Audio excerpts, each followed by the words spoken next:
Engkau pernah berfirman pada murid-muridmu 12 itu, jangan bersuka cita karena iblis takluk kepadamu, atau mujizat yang terjadi. Kesembuhan ilahi pun bukan mujizat terbesar, tapi karena namamu tertulis dalam kitab kehidupan. Kami rayakan keselamatan hari ini. Kami sungguh-sungguh rayakan fondasi hidup bahagia kami. Oh, kami tidak lagi takut maut, sebab kami sudah diselamatkan. Mujizat terbesar adalah keselamatan Tuhan. Ajari kami untuk tidak pernah pas dan tidak pernah getting over that. Tidak pernah kami move on dari itu. Membangun di atasnya boleh, di atas dasar keselamatan bangun segala sesuatu kehidupan yang kau sediakan. Tapi kami tidak akan pernah lupa seperti kacang lupa kulitnya, bahwa kami diselamatkan secara cuma-cuma. For that, karena itu Tuhan kami berterima kasih. Kami bersyukur selama-lamanya, kami berhutang budi. Terima kasih Yesus, thank you for loving us. Terima kasih Engkau mengasihi kami. Sekarang sampaikan sabdamu, ya Tuhan, letakkan fondasimu dalam kehidupan jemaat ini, supaya tidak seorang pun binasa. Hamba berdoa ya Tuhan, kami dibangun di atas dasar firman. Mampukan hambamu, hamba tidak mampu. Hanya Engkau yang mampu mengubah hati manusia. Tolonglah Tuhan, datanglah Roh Kudus, sembunyikan hamba di balik salib-Mu. Dalam nama Yesus, amin, puji Tuhan, haleluya. Berikan tepuk tangan untuk Tuhan Yesus. Sebelum Anda duduk, katakan kanan kirinya, selamat siang, Tuhan berkati.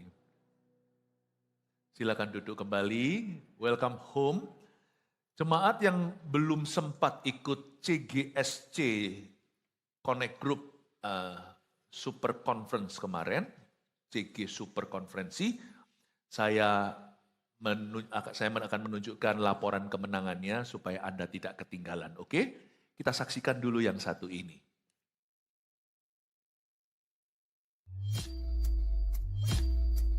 Faith is not seeing, faith is believing before seeing. Iman bukanlah melihat, iman itu percaya dulu sebelum melihat. Orang-orang yang harusnya tidak ada, menjadi ada karena iman kita.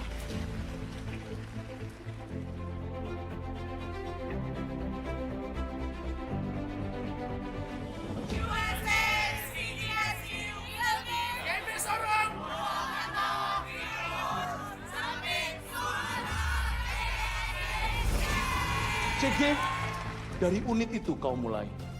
Saya minta kita semua nangkap visi multiplikasi.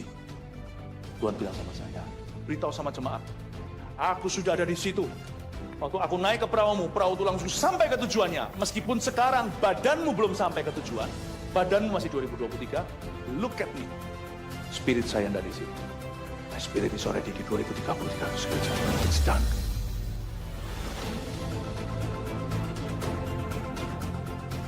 Sebelum ada satu perintis ke sana, sebelum ada satu misionaris ke negara mana atau benua mana, Yesus hatinya sudah di situ. Dialah awal, dia juga adalah yang akhir. He is the Omega. 2030, 300 gereja. Amin. Puji Tuhan untuk conference yang dipakai Tuhan secara luar biasa, tapi belum terlambat untuk bergabung di CG.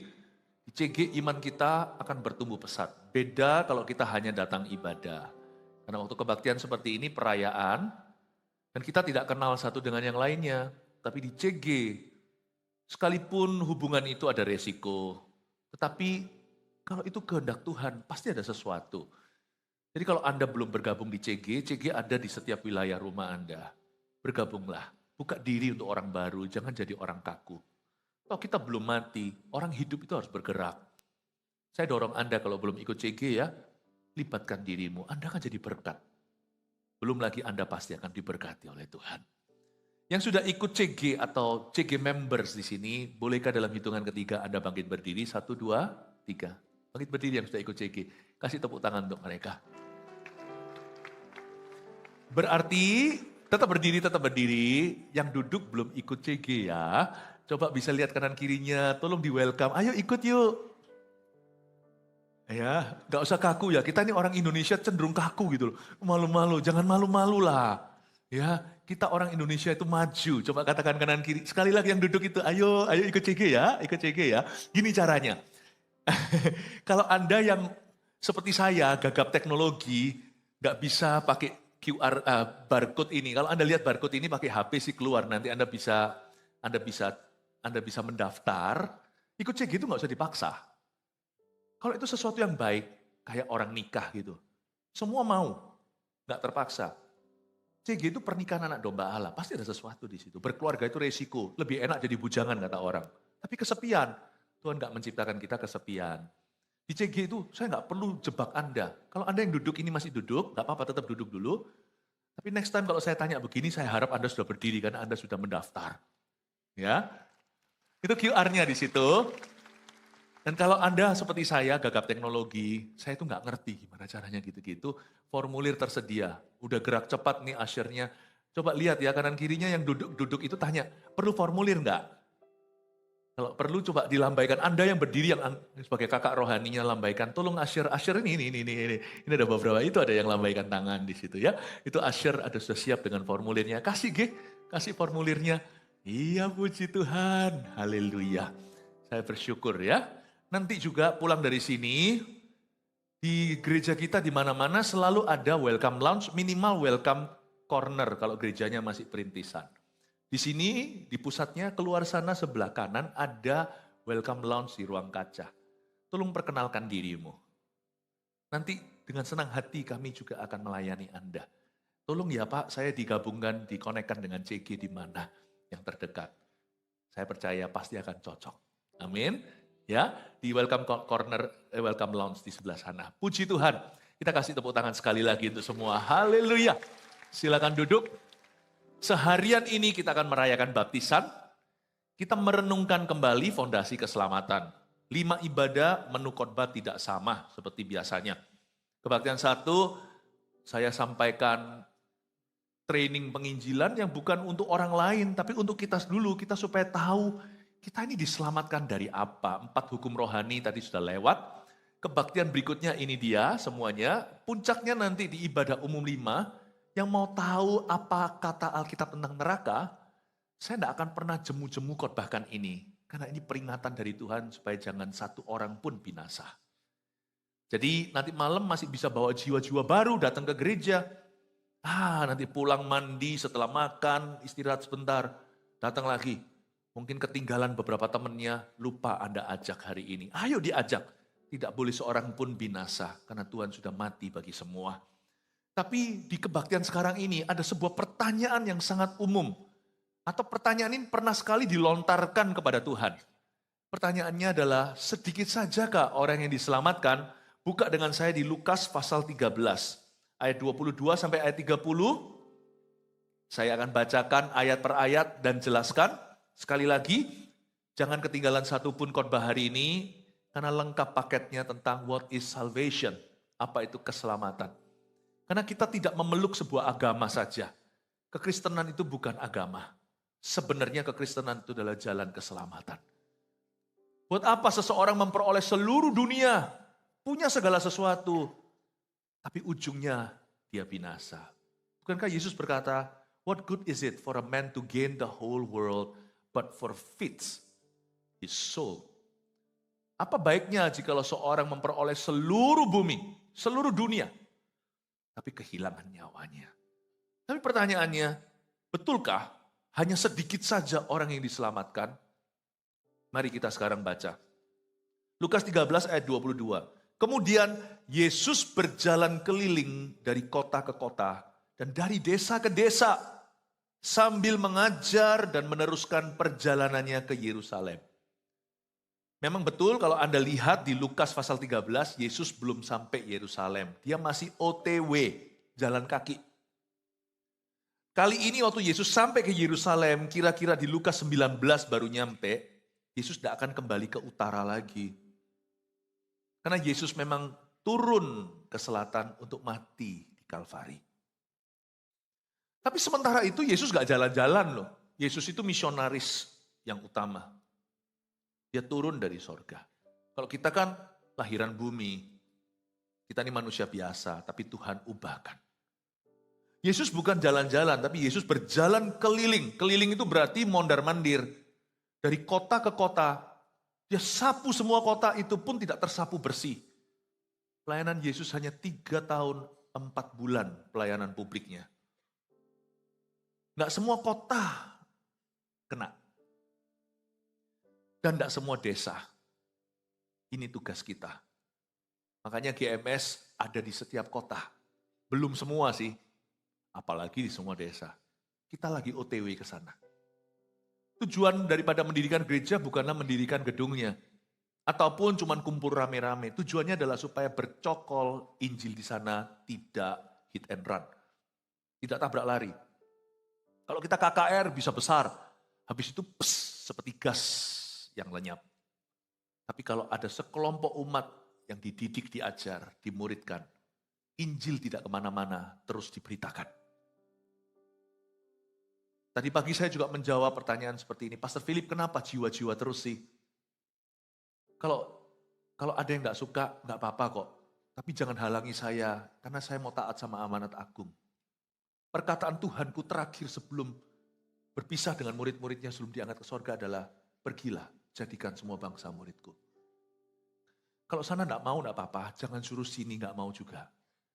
Kalau sana gak taat, terserah. Saya mau taat, tolong jangan dihalangi. Kemudian Yesus berjalan keliling dari kota ke kota dan dari desa ke desa. Ngapain sih mengajar dan meneruskan perjalanannya ke Yerusalem?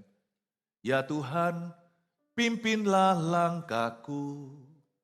Seperti Yesus. Ku tak berani jalan sendiri. Sertamu itulah doaku. Ajarku merendahkan diri. Menurut firman-Mu setiap hari, jadikan pelita dalam gelap. Dan ini tujuan akhirnya. Dan mencari domba yang sesat. Itulah kerinduan jiwaku. Seperti Yesus berjalan keliling dari kota ke kota dan dari desa ke desa. Ngapain sih? Mencari jiwa yang terhilang seperti wanita di sumur Samaria. Dan mencari domba yang sesat. Itulah kerinduan jiwaku. Seperti Yesus. Dan mencari domba yang sesat. Itulah kerinduan jiwaku. Sorry mengejutkanmu. Lagu-lagu spontan kadang-kadang sulit sekali. Kunci saya itu kunci dari luar angkasa seringkali. Seenaknya. Tapi paham maksud saya, Yesus jalan dari kota ke kota, desa ke desa itu ngapain sih? Jalan-jalan tamasya? Bukan. Cari jiwa. Katakan cari jiwa. Katakan dengan keras dong, cari jiwa. Ayat 23 ada sebuah pertanyaan yang menarik sekali. Orang ini tidak ada wajah, tidak ada nama, kita nggak tahu siapa. Dan ada seorang yang berkata kepadanya, Tuhan, sedikit sajakah orang yang diselamatkan? Interesting ya. Orang ini kepo keselamatan orang lain. Loh, lain cerita kalau kita tanya ini berdasarkan peduli. Misalnya kita gumulkan keselamatan anak kita. Kita bertanya-tanya menimbang-nimbang, orang ini sudah selamat enggak sih? Karena kita peduli alias terbeban. Tapi Tuhan tidak pernah entertain, Tuhan tidak pernah manjakan kalau sekedar penasaran. Jesus doesn't have to answer all your questions. Tuhan tidak harus menjawab semua pertanyaan kita. Tahukah Anda? Tuhan hanya menjawab pertanyaan yang relevan untuk pertumbuhan kita. Tuhan hanya menjawab pertanyaan-pertanyaan yang penting untuk kita bertumbuh. Bukan hanya sekedar karena kita ingin tahu. Kalau sekedar out of curiosity atau penasaran saja, Tuhan tidak akan jawab. Karena Tuhan akan menjawab kita begini, apa urusannya dengan kamu? Kita nggak boleh kepo, kecuali kalau hal itu mendatangkan kebaikan. Dan ada seorang yang berkata kepadanya, Tuhan, sedikit sajakah orang yang diselamatkan? Jawab Yesus ayat 24, kepada orang-orang di situ, berjuanglah untuk masuk melalui pintu yang sesat itu. Sebab aku berkata kepadamu, banyak orang akan berusaha untuk masuk, tetapi tidak akan dapat. Lucu ya, orang ini tanya sama Tuhan secara pribadi, Tuhan jawabnya secara publik. jawab Yesus kepada orang-orang di situ, dia nggak menjawab pertanyaan orang ini. Karena dari sini saya langsung ngambil kesimpulan, orang itu tanya motivasinya nggak bersih. Minimal paling tidak ya out of curiosity lah, penasaran. Atau bisa jadi dia sok rohani, dia mau menunjukkan kalau dia sendiri yang selamat. Tuhan tidak berkenan dengan sikap hati seperti itu. Karena itu Tuhan tidak gubris dia, bukan karena Tuhan tidak menghargai. Tuhan tidak main di dalam gamenya orang. Dan ada seorang yang berkata kepadanya, Tuhan sedikit sajakah orang yang diselamatkan? Tuhan menjawab kepada orang banyak, berjuanglah untuk masuk melalui pintu yang sesat itu. Seperti Tuhan templak orang ini. Kamu tanya, sedikitkah orang yang diselamatkan? Tuhan balik tanya sama dia, sudahkah kamu diselamatkan? Sebelum kita urusi keselamatan orang lain, tanya dulu, apakah kita sudah pasti?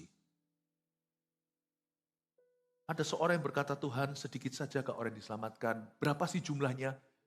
Prosentasenya Tuhan, persentasinya berapa?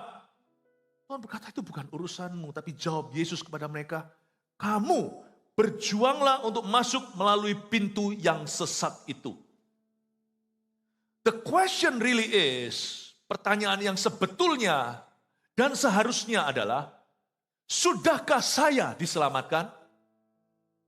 Kalau Anda sudah bisa menjawab pertanyaan itu, Anda pasti akan peduli sama orang lain.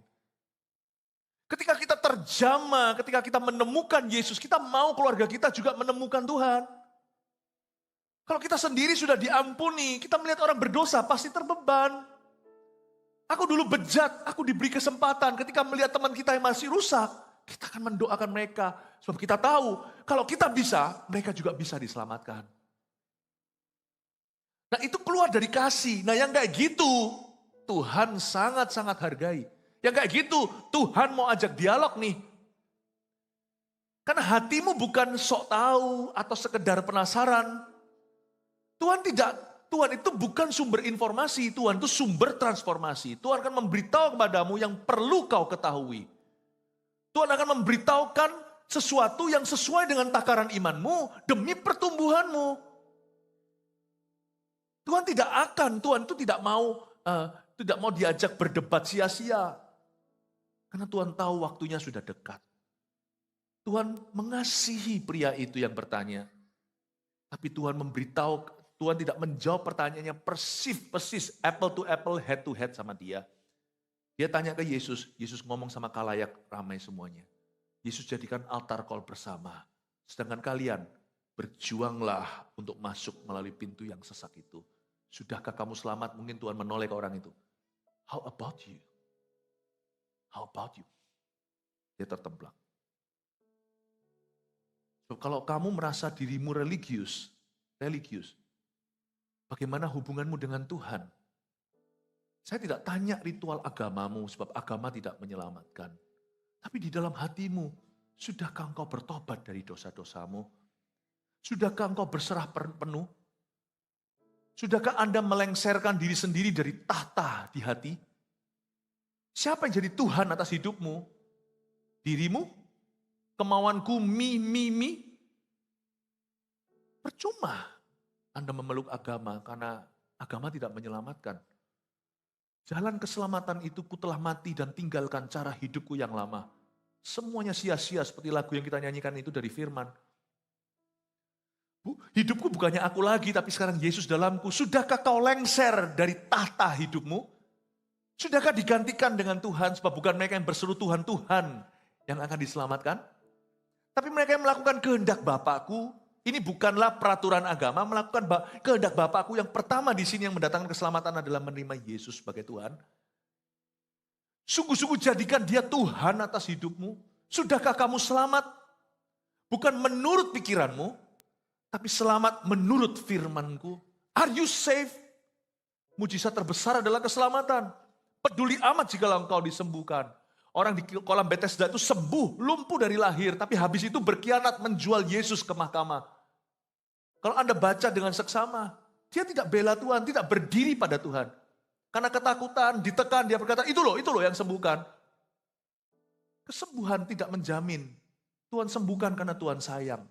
Tetap Anda harus membuat keputusan orang sakit dan orang sehat. Where are you standing now?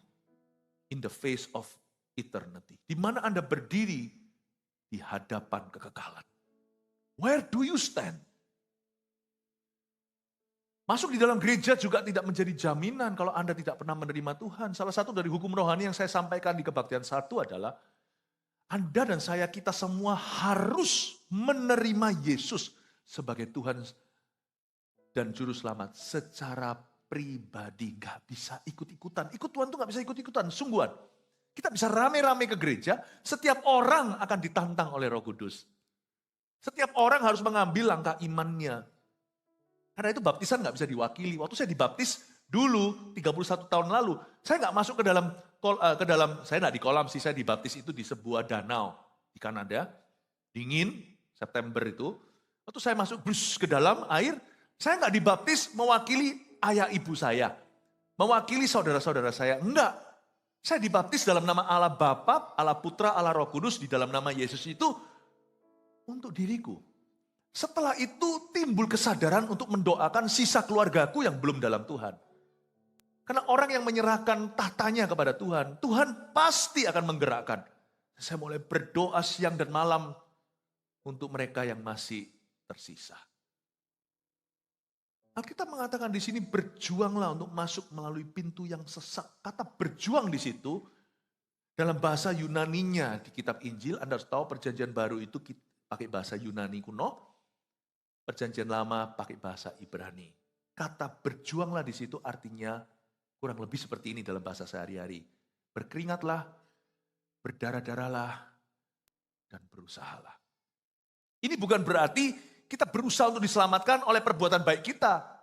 Tadi di kebaktian pertama saya sudah jelaskan bahwa yang namanya amal sosial manusia, namanya kesalehan manusia, yang namanya perbuatan baik itu nggak bisa nyampe, nggak bisa menjembatani jurang kebinasaan. Yang disebut berjuanglah untuk masuk melalui pintu yang sesak itu, meskipun keselamatan itu diberikan secara cuma-cuma, tapi pertobatan itu harus kita alami. Nggak ada orang itu bisa, nggak sengaja aku masuk ke sorga. Kebetulan aku kenal Tuhan. Kita harus berjuang. Bukan untuk membeli keselamatan. Keselamatan itu diberikan cuma-cuma. Free gift. Makanya kasih karunia. Anda bahkan tidak berkeringat. Yesus yang berpeluh darah di Getsemani. Yesus yang berdarah-darah di kayu salib. Yesus yang bayar harga. Kita diselamatkan itu tinggal diselamatkan. Makanya pakai kata yang pasif. Kita bukan menyelamatkan diri. Atau kita menyelamatkan diri sendiri bersama dengan Tuhan. Yang mati digantung di salib itu hanya Yesus, bukan engkau dan aku. Kita tinggal diselamatkan. Tetapi yang namanya berjuang di sini itu pertobatan dan keputusan. Kenapa kita harus berjuang? Kenapa kita harus strive dalam bahasa Inggrisnya atau agonize? Kenapa? Karena banyak rintangan untuk orang itu bertobat. Sadarkah Anda?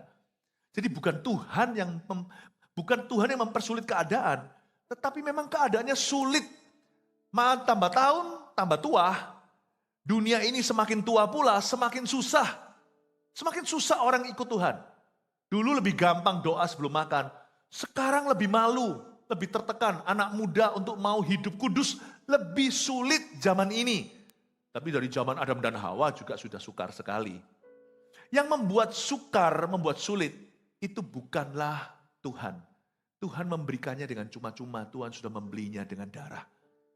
Yang membuat susah memang banyak rintangan di dunia, Bapak Ibu Saudara. Makanya kata berjuang di sini itu, you harus buat keputusan radikal untuk ikut Yesus. Siapa ikut Yesus gak bisa gak, pasti lawan arus. Lebih gampang mana di hidup ini sekarang? Mengabdi kepada Kristus atau ikut anti Kristus? Lebih gampang anti Kristus. Lihat kiri kananmu. Kiri kanan kulihat saja banyak pohon cemara.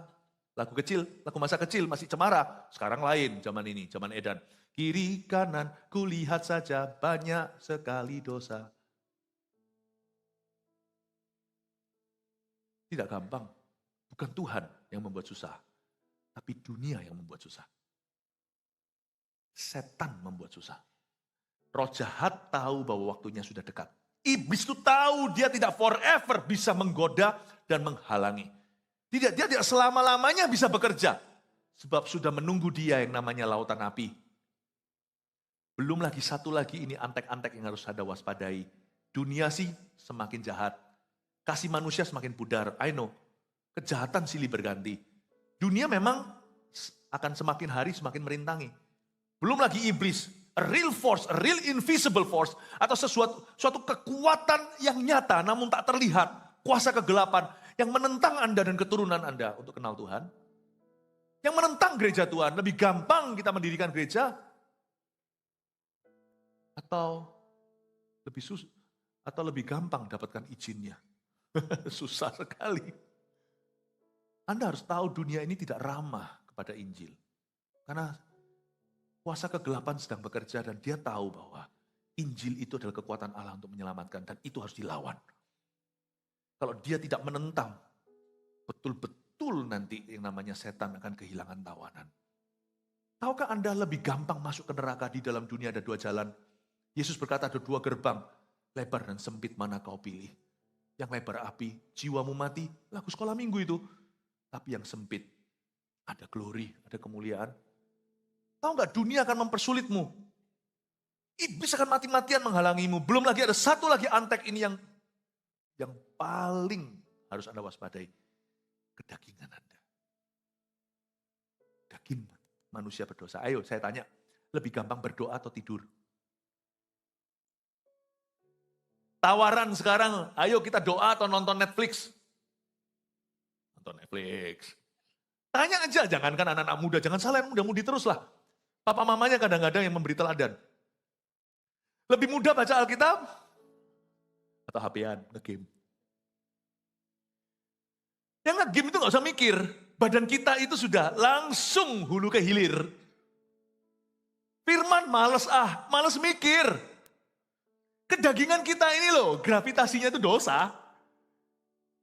Jangankan gak hanya dunia, gak hanya iblis yang mati-matian menentang kita. Daging kita itu udah bahkan alamnya Adam dan Hawa. Makanya berjuanglah itu artinya strive, berusahalah. Agonize, berdarah-darahlah. Kalau kamu tidak berdarah-darah, berusaha, berkeringat juga, berjuanglah untuk masuk ke pintu sesak itu. Kemungkinan besar, selama-lamanya akan mengundur pertobatan. Tidak akan pernah sungguh-sungguh mengabdi kepada Kristus. Mau dibaptis saja susahnya beberapa orang. Susahnya. Saya jamin tahun depan lebih susah. Mau melayani Tuhan aja, syaratnya. Saya jamin minggu depan juga, gak usah lama-lama. Minggu depan aja kan akan lebih sulit. Sebab hidupmu tidak akan pernah pas waktunya untuk melayani Tuhan. Gak ada orang melayani Tuhan itu pas waktu itu gak ada. Makanya ada firman berkata begini, baik tidak baik waktunya, beritakan firman. Kalau saya mau main mut-mutan, saya gak akan khotbah depan Anda. Mau khotbah saya lagi bete, lagi gelisah, mau khotbah saya gak masalah. Saya khotbah di rooftop ini yang di streaming sebulan sekali kemana-mana, di rooftop sendiri di Surabaya Barat 2 kali sebulan. Saya happy atau enggak saya khotbah. Saya sakit atau enggak saya khotbah. Zaman pandemi saya sudah nggak mikir. Covid atau enggak? Puji Tuhan sampai hari ini saya nggak pernah sekalipun kena Covid. Kiri kanan saya kena semua. Saat teduh bersama, jalan terus Rabu Sabtu waktu itu. Anda kalau tidak buat langkah lawan arus, Anda akan terbawa arus. Mengikut Yesus itu 90% komitmen, 10% feeling. 90% keputusan. Yang 100% itu, 10% keadaan atau circumstance. Nggak bisa kita itu ikut Tuhan, itu ikut-ikutan. Nggak ada orang yang akan terjebak masuk surga, itu nggak ada. Setiap orang yang masuk ke pintu gerbang berlian itu, dan tanahnya emas murni, itu setiap orang yang masuk ke situ itu, pegang kunci alias mereka memutuskan sendiri. They made their decision in life. Berjuanglah untuk masuk melalui pintu yang sesak itu. Sebab aku berkata kepadamu, banyak orang akan berusaha untuk masuk, tetapi tidak akan dapat. Jangan salah tafsir sekali lagi, disclaimer-nya begini, ayat 24 bukan bicara tentang keselamatan, tapi pertobatan yang mendatangkan keselamatan. Keselamatan itu cuma-cuma ya. Jangan ada embel-embelnya amal sosial, itu gak ada nilai plusnya. Gak ada nilai plusnya. Tetapi pertobatan itu adalah komitmen hati. Berjuang lawan arus, meresponi Yesus. Masuk melalui pintu yang sesak itu. Ayat 25. Jika tuan rumah telah bangkit dan telah menutup pintu, kamu akan berdiri di luar dan mengetok-ngetok pintu sambil berkata, Tuhan, bukakanlah kami pintu. Dan ia akan menjawab dan berkata kepadamu, aku tidak tahu dari mana kamu datang. Ayat 25 yang disebut mereka akan mengetuk pintu di luar. Ini bukan di sorga itu ada halaman luar, bukan. Ini bicara tentang sorga dan neraka. Ini ilustrasi Yesus. Jadi ayat 25 itu jelas untuk dipahami. Yesus berkata akan ada orang yang masuk ke sorga, akan ada orang yang dilempar ke neraka.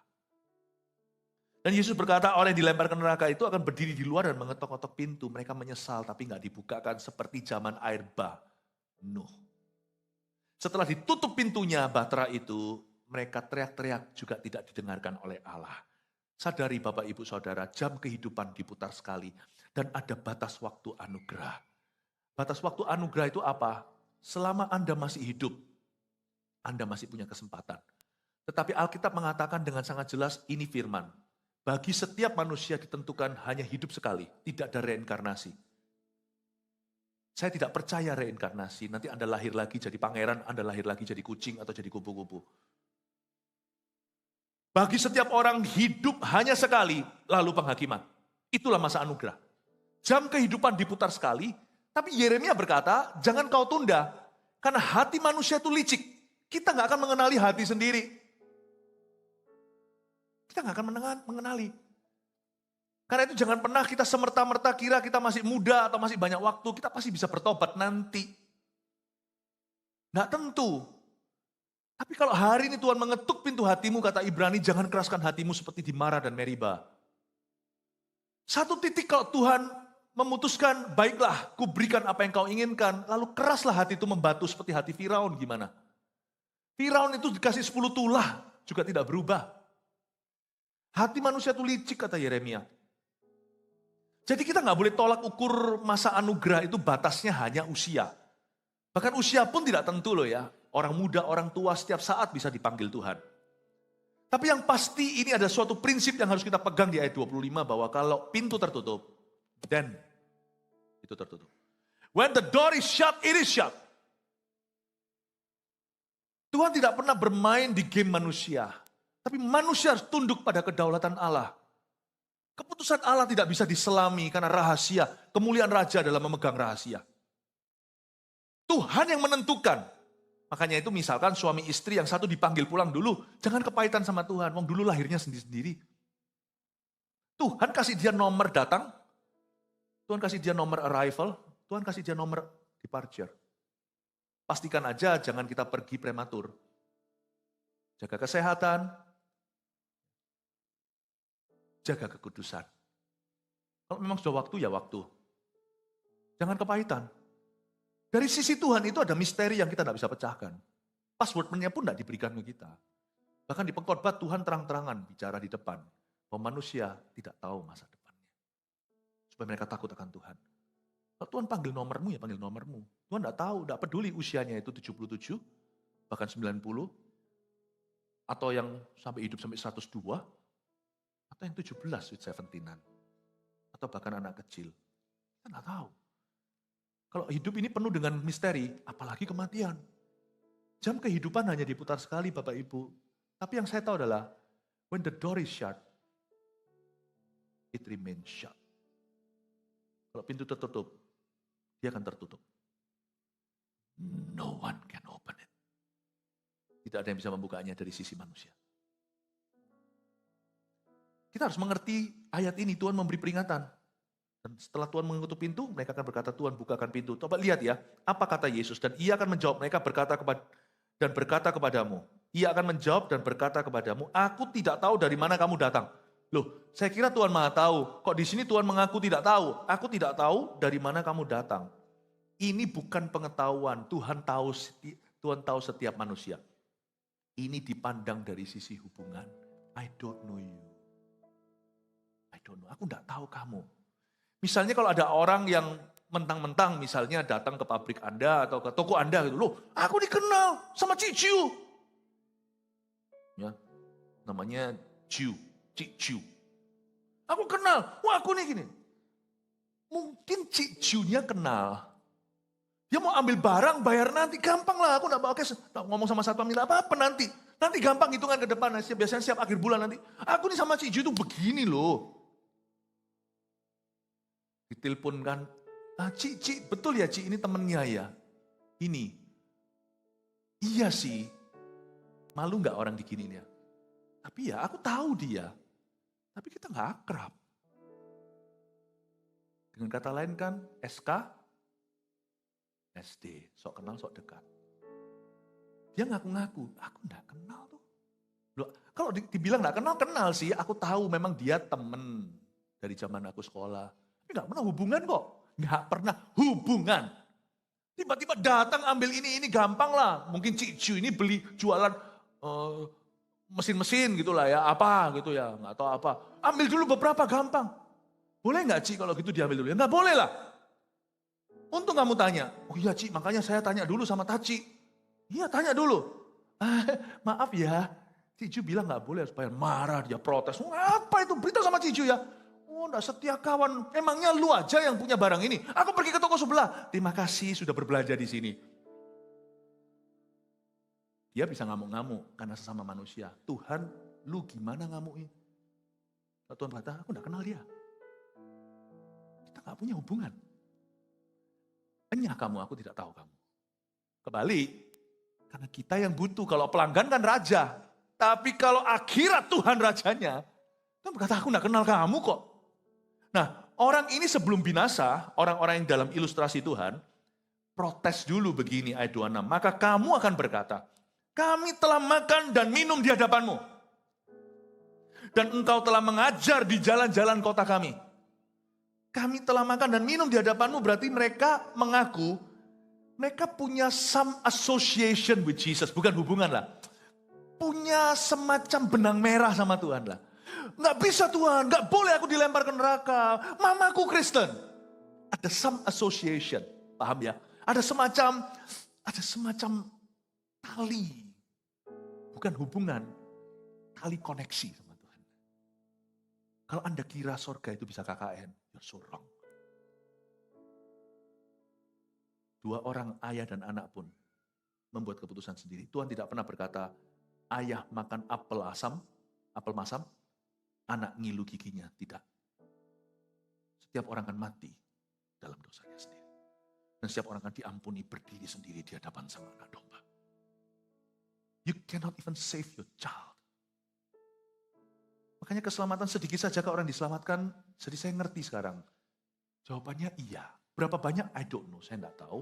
Karena dunia setan, dunia iblis dan daging kita akan mati-matian menghalangi kita masuk ke sana. Belum lagi kita nggak bisa ikut-ikutan dan nggak bisa ajak siapa-siapa. Kita hanya bisa beritakan Injil, bukan ajak siapa-siapa. Dan itu pun nggak bisa paksakan, itu harus dari kesadaran. Kita hanya bisa menghimbau, rebut mereka dari maut. Alkitab berkata di perjanjian baru, rampas mereka dari api, itu betul. Tapi keputusan terakhir di tangan mereka. Baptis kan juga nggak bisa orang itu, bro, lihat sana, apa? Masukin ke air. Itu nggak termasuk baptisan loh ya, kalau ada orang yang kayak gitu, itu di prank sama temennya. Dilempar masuk swimming pool. Maka kamu akan berkata, kami telah makan dan minum di hadapanmu. Semacam ada association, semacam ada tali koneksi lah. Saya nggak sebut hubungan, karena hubungan itu nggak murahan. Dan engkau telah mengajar di jalan-jalan kota kami. Berarti mereka yang protes ini sebelum binasa, mereka mengaku mereka tahu sesuatu tentang Yesus. Aku pernah sekolah minggu. Engkau telah mengajar di jalan-jalan kota kami. Berarti mereka pernah ke gereja. Ini orang-orang yang pernah menginjakkan kaki ke rumah Allah. Tapi ia akan berkata kepadamu, aku tidak tahu dari mana kamu datang. Enyahlah dari hadapanku. Hai kamu sekalian yang melakukan kejahatan. Jadi di sini bahasa Inggrisnya dulu, he knew of their life. Yesus itu tahu bagaimana mereka hidup. Yesus itu lihat. Seperti lagu sekuler itu, God is watching us, God is watching us. Tapi kalau itu lagunya from a distance. Kalau kita orang Kristen, Immanuel Tuhan beserta from a very close distance. Closer than you imagine. Tuhan itu melihat kita, matanya memandang setiap orang. Bukan dari kejauhan, tapi dari kedekatan. Lebih dekat daripada yang kau rasakan. Lebih dekat daripada yang kau sadari. Tuhan berkata, aku tidak tahu dari mana kamu datang. Bukan dari sisi pengetahuan. Enyahlah dari hadapanku. Orang ini ngaku-ngaku Tuhan yang harus berbalik untuk menyangkali. Misalkan, kalau ada orang datang ke Anda, saya ini muridnya Pastor Philip. Ayo, kasih saya pulsa.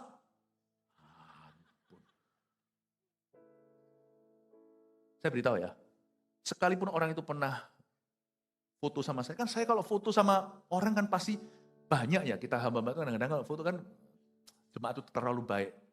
Membuat kami itu merasa kayak kami itu orang penting gitu loh, diajak foto-foto. Saya kalau diajak foto itu selalu tidak pernah merasa diri orang penting sih. Saya merasa ini baik sekali ini, mereka ini mau membuat kami merasa seperti orang penting. Kami yang terhormat bisa foto dengan Anda, sungguhan. Tapi kalau ada orang tunjukkan foto saya, minta pulsa sama Anda. Saya ingat saya foto di mana, saya beritahu, enyahlah, orang ini aku tidak tahu. Kalau dia ngaku-ngaku, dan pakai itu untuk kepentingannya yang salah, saya akan 1001 kali sangkali orang itu. Tak munculkan di LED. Terus kasih tanda silang. Pastor Philip tidak kenal orang ini. Tuhan sangkali 1001 kali. Lu enggak usah ngaku-ngaku makan di hadapanku. Lu enggak usah ngaku-ngaku tahu pengajaranku. Aku enggak kenal kamu. Sang Maha Tahu kalau berkata enggak kenal, cilaka sudah. Yang Maha Tahu selalu mengingatkan kita, kalau dia enggak ingat, siapa yang ingatkan dia? Di sanalah akan terdapat ratap dan kertak gigi ayat 28. Apabila kamu akan melihat Abraham dan Ishak dan Yakub dan semua nabi di dalam kerajaan Allah, tetapi kamu sendiri dicampakkan keluar. Ayat 28a, Yesus sekali lagi bicara tentang neraka. Di sana akan terdapat ratap dan kertak gigi. Ratap dan kertak gigi di sini bukanlah tempat dokter gigi.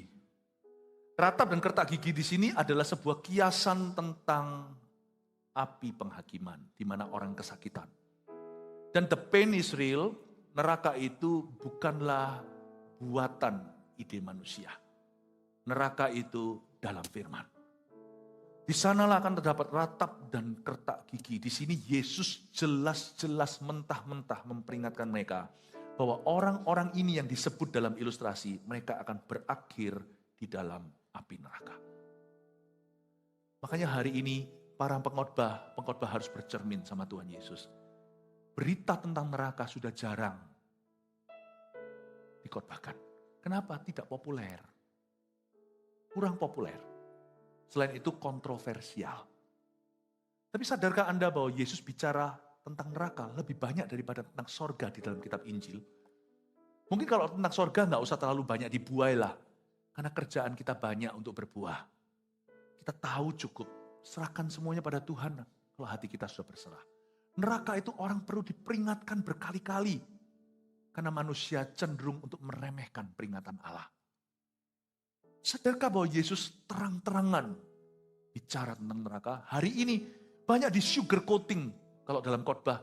Banyak dikasih gula-gula. Khotbah-khotbah yang saya tidak menyindir siapa-siapa sebab saya tidak punya pikiran siapa-siapa sungguhan.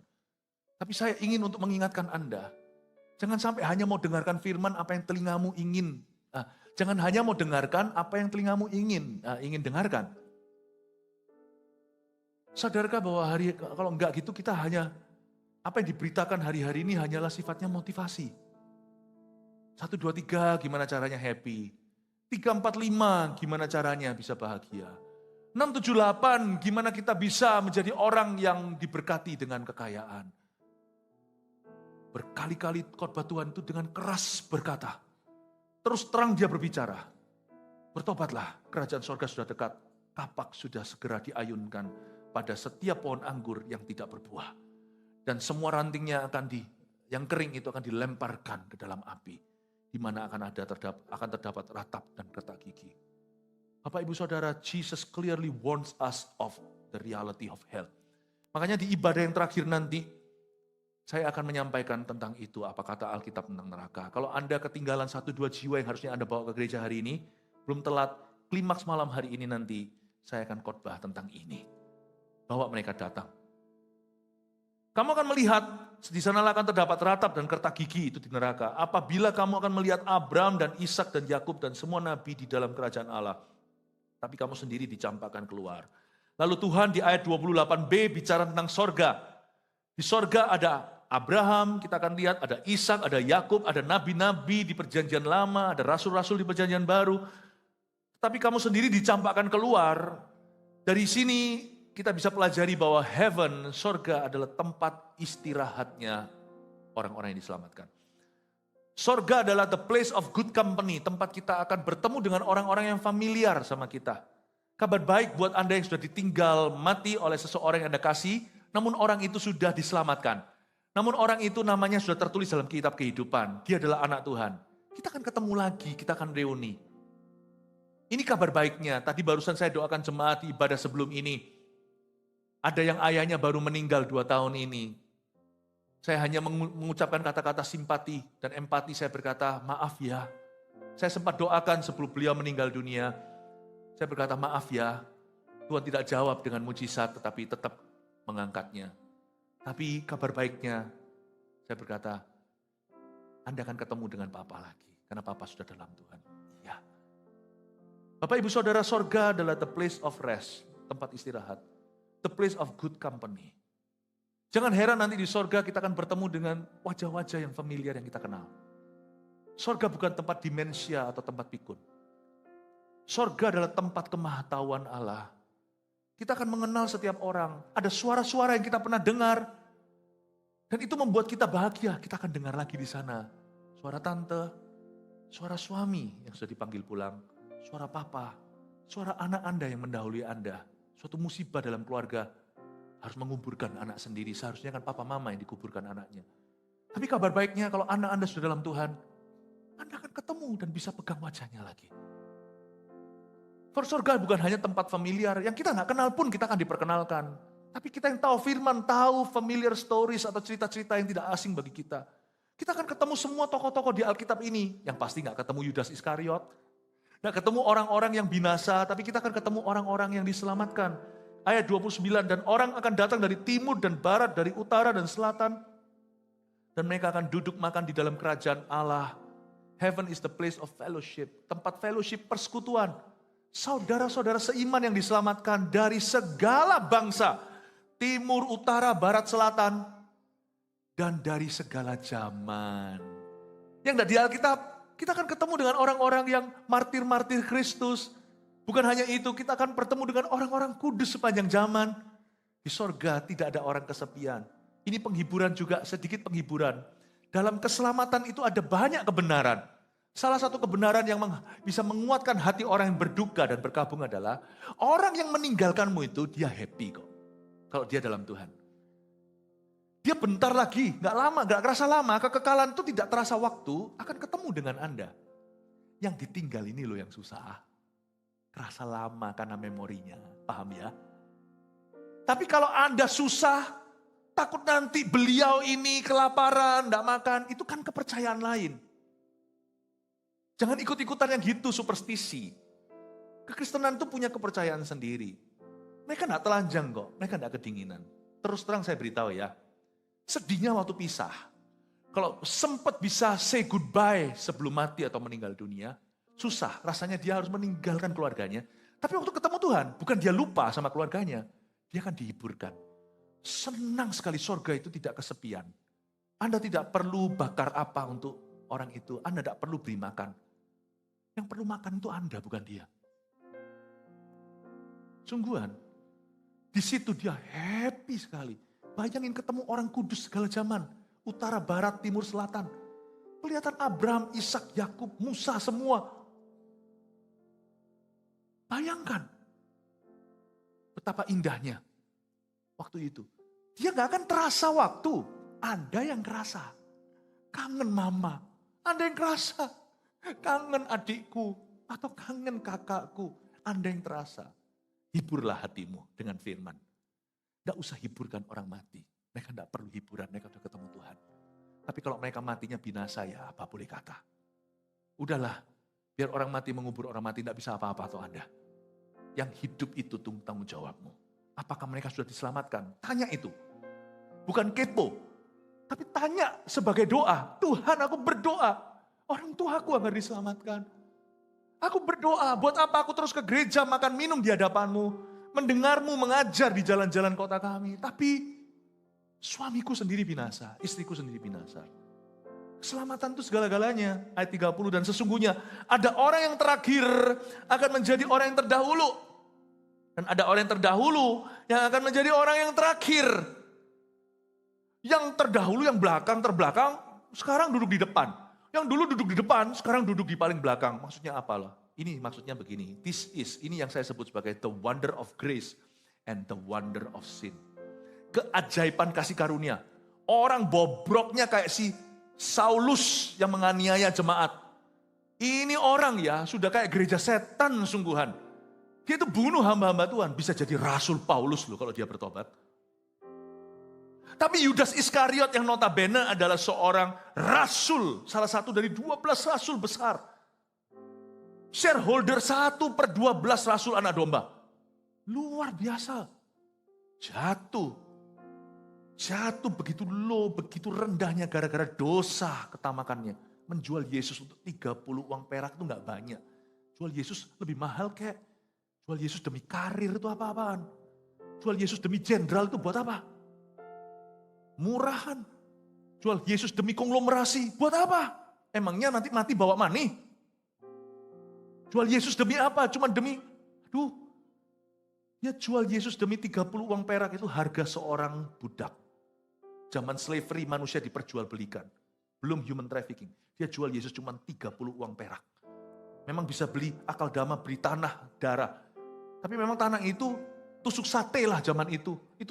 Itu tanah apes, makanya dia bisa beli begitu murah. Atau setelah dibeli jadi apes. Tapi intinya, Yudas itu loh, dari orang yang begitu mulia, sudah duduk di kursi rasul anak domba. Menjadi orang yang menjual Yesus dengan harga murah, bunuh diri lagi. The wonder of sin. Janganlah di sini ada orang yang meremehkan keselamatan berkata, haha, aku aman. Loh, saya percaya keselamatan yang diberi tidak cabut lari. Tapi jangan kita main-main dengan itu, karena itu termahal dalam hidupmu, semuanya murah. The wonder of sin. Orang berdosa di titik apapun. Pernah Anda lihat seorang pendeta bahkan secara internasional terkenal lalu jatuh. Lalu habis itu jadi apa hari ini? Dulu yang terdepan, sekarang menjadi terkemudian. Tapi kabar baik, setiap orang yang bertobat, tak peduli dosamu semerah kirmisi. Kalau hari ini Anda mau sungguh-sungguh menggandeng Yesus, maka Anda akan menjadi lebih putih daripada salju. Kasih tepuk tangan Tuhan. The wonder of grace surpasses the wonder of sin. Yang namanya keajaiban kasih karunia melebihi kuasa dosa. Ada 4 poin yang kita bisa review dari pelajaran kita. Sedikit saja ke orang yang diselamatkan. Nomor 1, munculkan dulu. Pertanyaan terpenting di hidup ini adalah, apakah saya sudah diselamatkan? Ini pertanyaan nomor 1. Bukan dengan siapa Anda menikah, mau jadi apa. Bukan. Pertanyaan terpenting di hidup ini adalah, am I saved? Apakah aku sudah selamat? 2. Munculkan nomor 2. Tidak ada orang masuk ke sorga secara tidak sengaja atau karena ikut-ikutan. Itu so pasti. Makanya sedikit saja yang diselamatkan itu artinya nggak ada ikut-ikutan. Nggak ada orang yang kebentur masuk sorga itu. Ups. Percayalah, iblis, dunia, dan dagingmu sendiri akan melawanmu mati-matian. Kadang-kadang kita itu tidak kompak sama diri sendiri. Aku mau doa, rohku penurut, dagingku lemah. Aku mau nurut sama Tuhan, tapi terus jatuh di lubang itu. Daging kita. Makanya kalau jadi orang Kristen biasa itu gak mungkin bisa survive. Jadi orang Kristen mesti radikal. Radikal itu bukan jadi ekstremis ya. Bedakan namanya radikal dengan ekstrim. Ekstrim itu ngawur tak berfondasi. Radikal itu punya fondasi dan sungguh-sungguh. Tidak boleh jadi orang Kristen som-som kuku. Tidak ada orang bisa ikut-ikutan masuk kerajaan sorga. Tidak ada yang masuk ke sana secara kebetulan. Nomor 3. Dunia iblis dan daging kita akan mati-matian menghalangi kita untuk masuk ke sorga. Catat ini baik-baik. Kata sedikit itu bukan menunjuk pada jumlah atau persentasinya. Kata sedikit itu bicara tentang susahnya. Bukan Tuhan yang buat susah. Ini 3 yang buat susah. Yang keempat. Sorga adalah tempat peristirahatan dan persekutuan orang-orang yang diselamatkan. Munculkan 4-4-nya, silakan difoto. Mumpung pengkhotbahnya masih di sini. Halo. Saya nggak berani 1 atau 2 nanti kan di tahun politik. Puji Tuhan ya, silahkan. God bless you, may all of you be safe. Supaya setiap kita sungguh-sungguh diselamatkan. Kasih yang terindah, hati yang mulia, hanya ku temukan di dalammu. Mari kita semua bangkit berdiri. Yesusku, pujian dari hatiku, selalu di setiap waktuku, tiada pernah berubah kasihku. Karya terbesar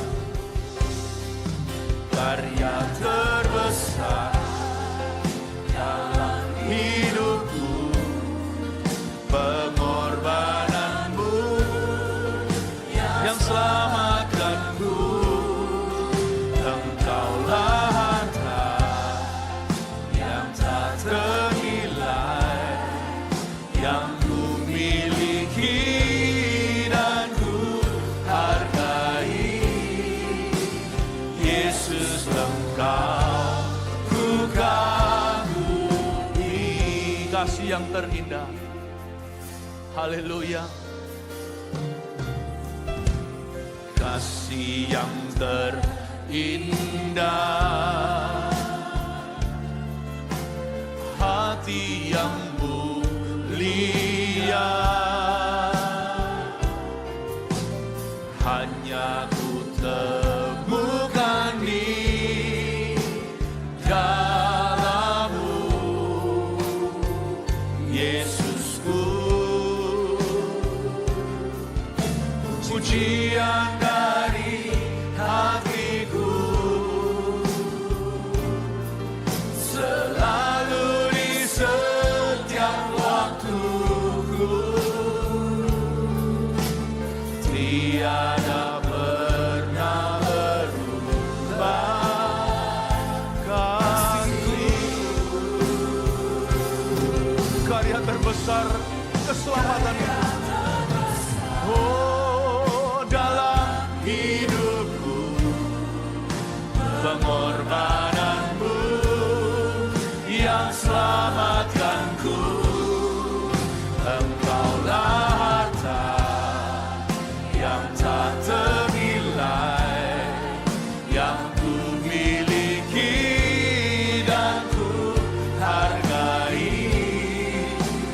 Yesus, Engkau ku kagumi. Terbesar dalam hidupku, pengorbananmu yang selamatkanku. Engkaulah harta yang tak ternilai, yang ku miliki dan ku hargai. Yesus, saya dedikasikan pesan saya, khotbah saya ini kepada seorang usher Asyir kebaktian ini di rooftop Surabaya yang barusan berapa hari lalu meninggal karena kecelakaan. Masih muda, masih berumur, masih muda. Dan jandanya masih ada di kebaktian ini.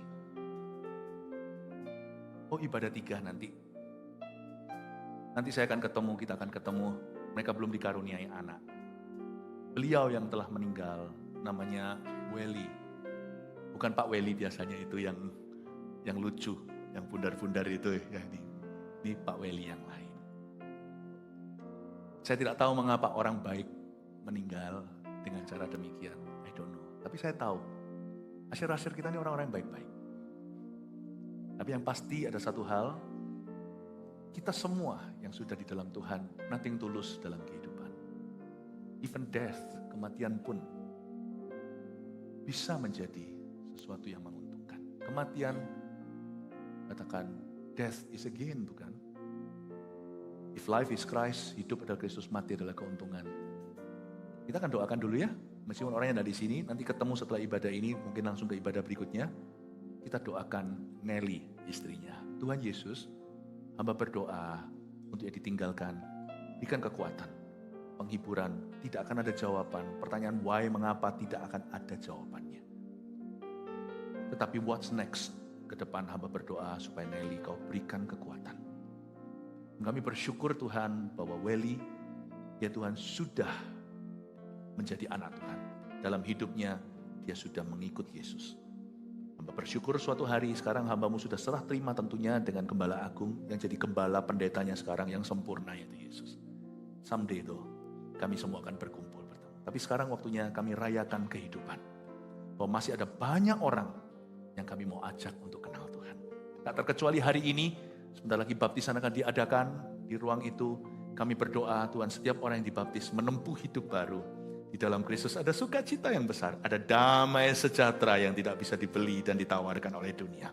Hamba berdoa setiap orang yang dibaptis ya Tuhan Yesus hari ini mengalami kuasa perubahan hidup dari Tuhan, yaitu transformasi. Haleluya. Kasih yang terindah,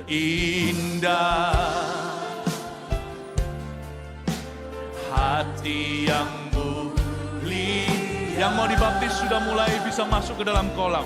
Kita akan melihat mereka di sini. Bukan kasih tepuk tangan untuk mereka. Haleluya. Ini live sekarang terjadi di gereja-gereja kita di mana-mana. Setiap GMS di mana-mana saat ini membaptis di dalam ibadah. Haleluya. Selalu di setiap waktu.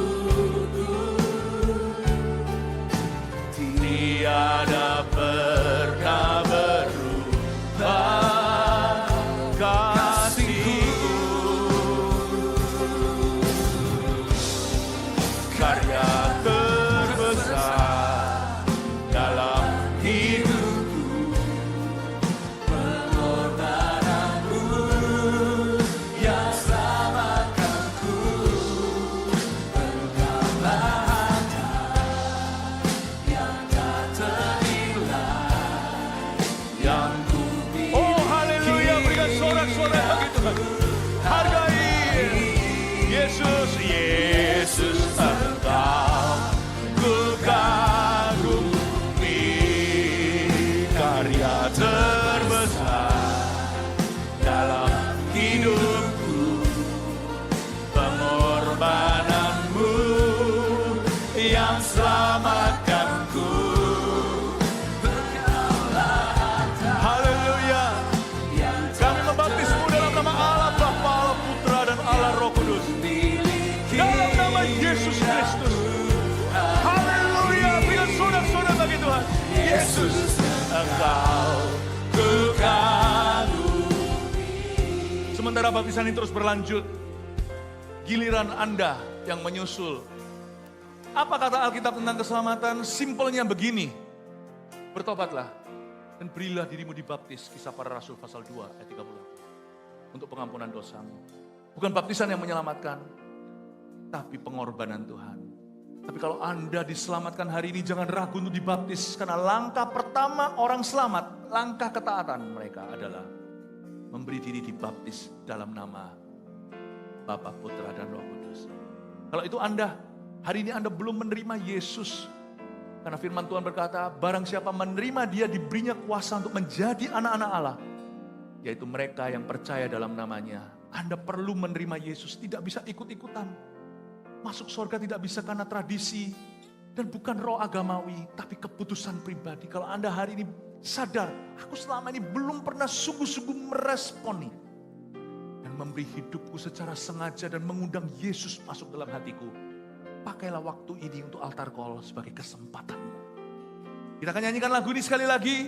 Dan saya undang Anda untuk maju. Siapapun di antara Anda yang mau menerima Yesus dan juga yang mau menyusul dibaptis. Majulah ke sini sekarang.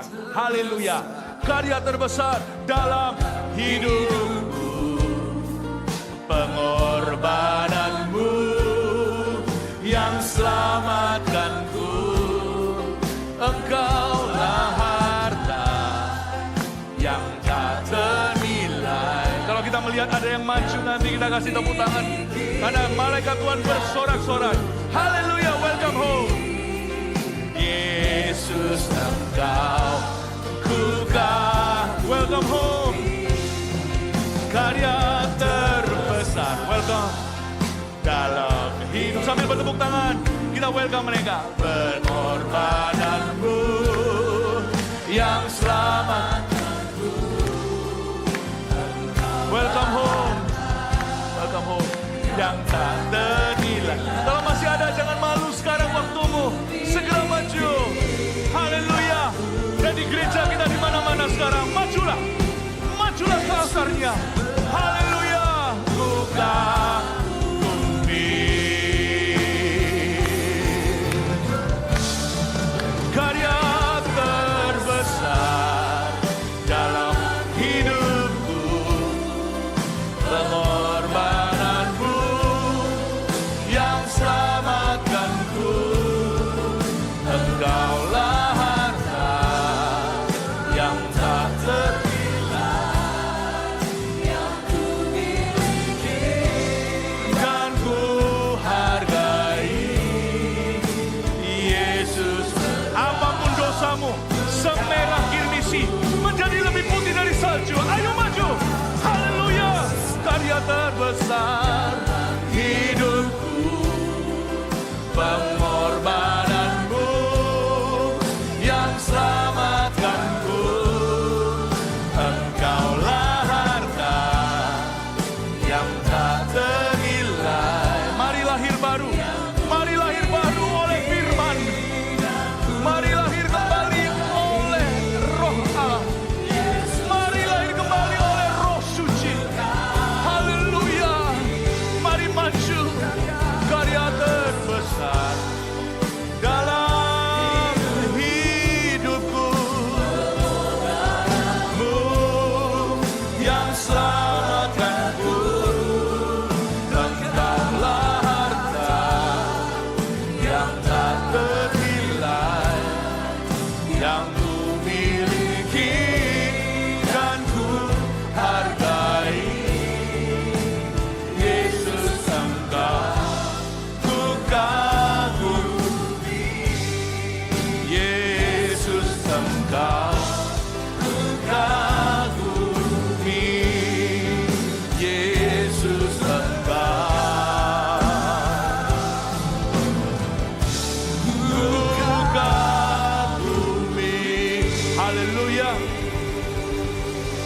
Bapak Ibu yang ada di depan, boleh lihat saya sebentar.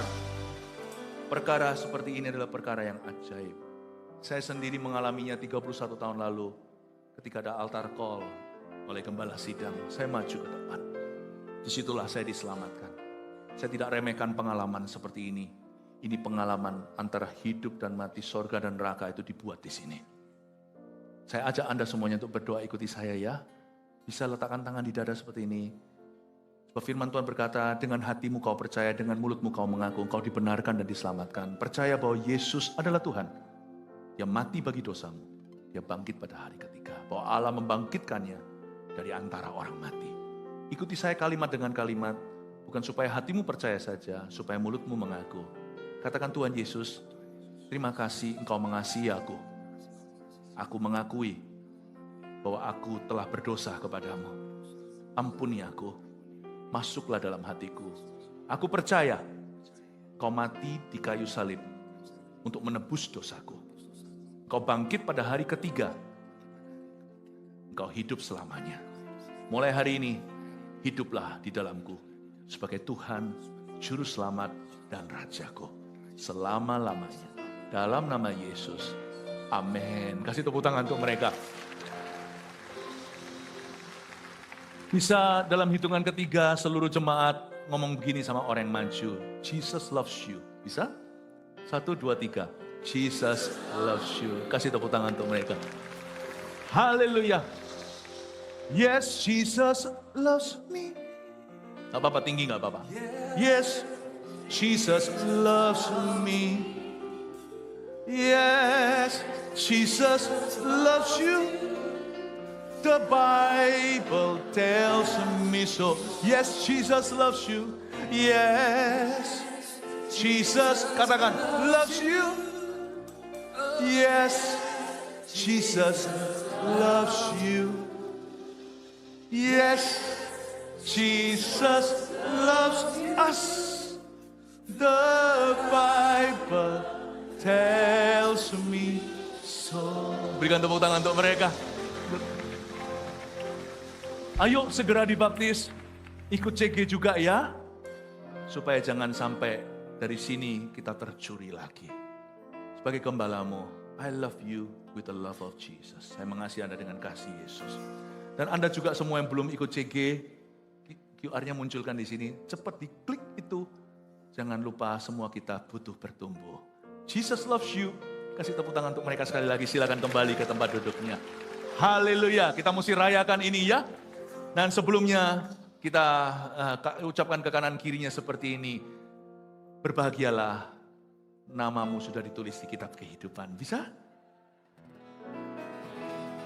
Kecaplah dan lihatlah betapa baiknya Tuhan itu. Rasakan dan nikmati kasih setia Tuhan. Kecaplah dan lihatlah betapa baiknya Tuhan itu. Rasakan dan nikmati kasih setia. Mari kita lambaikan tangan kita sama-sama. Syukur bagimu Tuhan, segala hormat bagimu Tuhan. Allah yang mengasihiku, Allah yang memelihara, Allah yang syukur bagimu Tuhan, segala hormat bagimu Tuhan, Allah yang mengasihiku, Allah yang memelihara. Kita lakukan sesuatu, waktu bilang kecaplah, sama-sama kita memberi Tuhan kiss high, ekspresikan syukur terima kasih kita pada Dia yang menyelamatkan kita. Begini, 2, 3, kecaplah dan lihatlah betapa baiknya Tuhan itu. Rasakan dan nikmati kasih setia Tuhan. 1, 2, 3, go! Kecaplah dan lihatlah betapa baiknya Tuhan. Kita patut bersukaria untuk satu orang bertobat. Sorga bergembira. Mari kita lambaikan tangan kita. Syukur, syukur bagimu Tuhan, segala hormat bagimu Tuhan, Allah yang mengasihiku, Allah yang syukur, haleluya. Syukur bagimu Tuhan, segala hormat bagimu Tuhan, Allah yang mengasihi. Mari kita tepuk tangan di atas kepala kita. Syukur, drum saja, come on. Syukur bagimu Tuhan, segala hormat bagimu Tuhan, Allah yang lagi. Syukur, kita bersorak-sorak bersama dengan malaikat di sorga. Syukur bagimu Tuhan, segala hormat bagimu Tuhan, Allah yang mengasihi. Haleluya. Mari kita lambaikan tangan kita. Syukur bagimu Tuhan, segala hormat bagimu Tuhan, Allah yang mengasihiku, Allah yang memeliharaku selamanya, selamanya,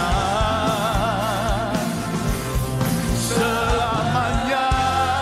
Haleluya, haleluya. Segala pujian hormat bagi anak domba Allah yang punya kitab kehidupan. Terima kasih Tuhan untuk keselamatan kami. Haleluya, haleluya.